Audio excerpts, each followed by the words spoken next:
फंसाए गोरियो पहले है मोरे जान जान रे जान जान रे जान जान रे जान चलाए गोरियो नैना के मोला बान बान रे बान बान रे बान बान रे बान। अरे 5 बरस के भोली भाली 12 बने कंवारी, 5 बरस के भोली भाली 12 बने कंवारी। तोर प्रेम के चक्कर में मैं बन गए प्रेम पुजारी। फंसाए गोरियो तले है मोरे जान जान रे जान जान रे जान जान रे जान चलाए गोरियो नैना के मोला बान बान रे बान बान रे बान बान रे बान।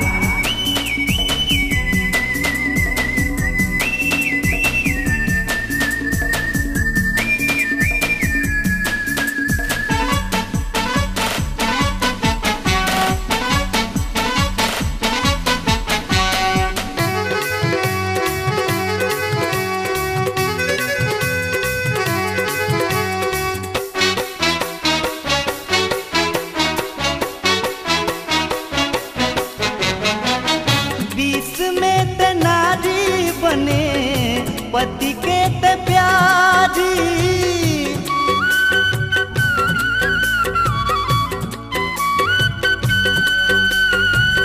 सास ससुर के तहर सेवा कर भारी, सास ससुर के तहर सेवा कर भारी। अरे अब बड़ सुघर पति मिले है सास से अत्याचारी, अरे अब बड़ सुघर पति मिले है सास से अत्याचारी। बात बात में आंख दिखाए पग पग देवे गारी। फंसाए गोरियो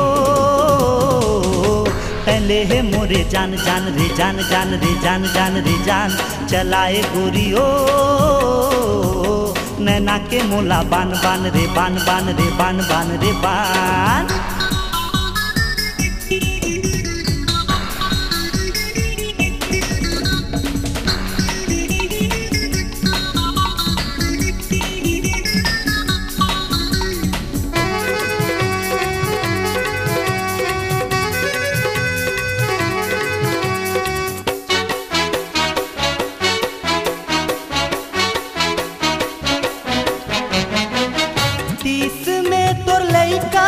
खेले होगे महतारी,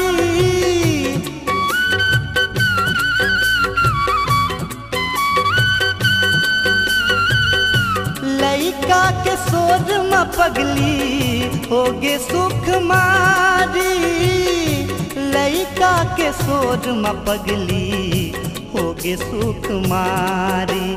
अरे 16 साल के नोनी होगे बोझड़ बड़ भारी, अरे 16 साल की नोनी हो गए बोझड़ बड़ भारी। आसपास के नोनी बाबू करते अबड़ चारी। फंसाए गोरियो पहले है मोरे जान जान रे जान जान रे जान जान रे जान चलाए गोरियो नैना के मोला बान बान रे बान बान रे बान बान रे बान। अरे 5 बरस के भोली भाली 12 बने कंवारी, अरे 5 बरस के भोली भाली 12 बने कंवारी। तोर प्रेम के चक्कर में मैं बन गए प्रेम पुजारी। फंसाए गोरियो पहले है मोरे जान जान रे जान जान रे जान जान रे जान चलाए गोरियो नैना के मोला बान बान रे बान बान रे बान बान रे बान। फंसाए गोरियो पहले है मोरे जान जान रे जान जान रे जान जान रे जान चलाए गोरियो नैना के मोला बान बान रे बान बान रे बान बान रे बान।